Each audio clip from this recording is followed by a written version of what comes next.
Comprar terrenos é uma boa? E a resposta é, já te falo, mas primeiro, clica no sininho aí, te cadastra, dá o teu joinha e depois faz comentário, que é a maneira que o YouTube tem de ver que você está curtindo este conteúdo e também para eu saber o que você está pensando. Comprar terrenos é uma boa? E a resposta é depende. Por que depende? Eu conheço pessoas que ganharam muito dinheiro comprando e vendendo, e eu conheço pessoas que perderam dinheiro. Qual é a diferença de um para outro? Eu vou te explicar. A compra do terreno, se ela simplesmente for uma compra e venda, ok, você vai ter uma utilização financeira, né, pela valorização. Só que o IPTU do terreno, quando ele não está construído, costuma ser 2 ou 3 vezes mais. Então você tem que se programar para ver quanto tempo você vai ficar com aquele terreno, que são coisas que a gente não calcula quando não conhece. Então você vai ficar 12 meses, 18 meses, 2 anos? Depende. Vai ficar cada vez mais caro para você os impostos. Por que isso? Porque o terreno, ele é uma constituição de uma habitação social. Ele tem que ter um fundamento, não pode ficar vazio. Tanto é que a legislação diz, na nossa Constituição prevê que se um imóvel urbano, não urbano, né, rural, o que seja, ele não cumprir a função social dele, ele pode ser retomado, ele pode ser desapropriado pela União. Olha só como é que é. Claro que isso é uma medida mais drástica, mas quando a gente está falando de compra e venda de terreno, você tem que pensar o que você vai fazer com aquele terreno. Você vai comprar para vender, vai aguardar a valorização? Qual é a estimativa que tem? Qual é o histórico daquele local nesse quesito de valorização? E como é que você faz para saber isso? Cada município tem a sua maneira, mas você pode buscar na prefeitura, por exemplo, uma matrícula de um imóvel próximo ou daquele próprio imóvel e ver quanto que ele foi adquirido por 10 anos atrás. E você vai saber quanto que ele está valendo hoje no mercado. Você vai ter uma noção.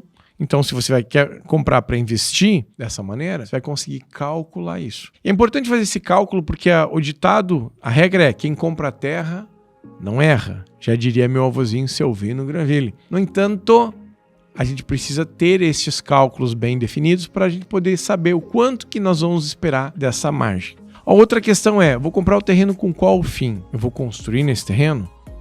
E se eu vou construir, eu vou fazer o quê?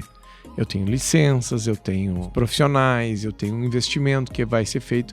E eu preciso ter um recurso ou um financiamento suficiente para suportar por 18 meses, 24 meses, porque obra, meus queridos, sempre atrasa. Eu conheço um cara que cumpre prazo. Isso é exceção. Pode pegar ele e botar no pedestal. Tanto é que os contratos com as construtoras prevêem um atraso de 6 meses.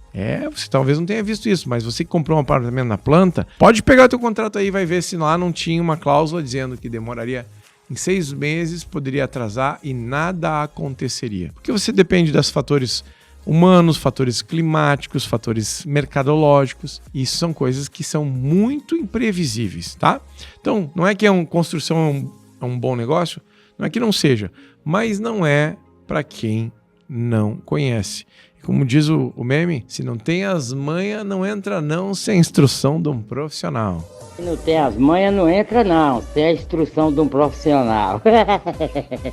E aí você vai me dizer, tá, mas como é que eu tenho noção? Então, se eu achei um terreno legal ali, como é que eu pesquiso isso? Bom, vamos falar de terrenos urbanos, tá? Porque tem terrenos rurais que seriam outras metodologias de avaliação. Mas em via de regra, o terreno urbano, você vai fazer por estimativa e por metro quadrado da região. Quanto que a região de Moema paga num terreno? O terreno XYZ. Você vai consultar sites tipo Viva Real, Zap Imóveis e outros sites que vão surgindo. Eu nunca quero que você se apegue ao nome do link que eu estou dando aqui agora, ou do site, porque isso muda o tempo todo. Você tem que aprender a fazer sempre com as novas ferramentas que vão estar disponíveis no momento que você estiver assistindo esse vídeo. Mas você vai fazer uma avaliação e aí você vai usar aquela regra da escritura que está lá na Bíblia, lá em Mateus 18:16. E o que diz lá? Pela boca de 2 ou 3 testemunhas, toda a palavra será confirmada. O que quer dizer isso? Se você for ver um terreno, você vai conversar com 3 corretores distintos e vai perguntar qual é a expectativa deles de venda desse imóvel ou você vai contactar com imobiliárias da região onde aquele imóvel está sendo vendido. E aí você também pode pegar matrículas, que é o documento oficial de cada imóvel, no registro de imóveis daquela região. Eu tinha um terreno que estava ali pertinho e ele tinha uma placa e agora não tem mais. Foi vendido? Foi. Pega o endereço do terreno, vai no registro de imóveis, você vai pagar 50, 60 reais, solicita uma segunda via da matrícula. Aí você vai saber, aquele imóvel foi vendido por tanto. E aí você vai ver quando que foi a última transação. Você vai ter um tempo, anos que passou ali, ou meses, o que seja. Você vai ver, olha, valorizou tanto. Aí você consegue ter uma estimativa do teu imóvel para você começar a verificar se vale a pena ou não você comprar aquele terreno que você achou legal. E se você curtiu esse vídeo aqui, quer saber mais sobre terrenos ou outros imóveis, ou outros tipos de investimento, ou alguma coisa que você tenha curiosidade que eu possa te ajudar, clica aqui embaixo nos comentários, coloca teu comentário que eu vou ler junto com o meu time e vamos produzir mais conteúdo que vai ser de muito valor para você.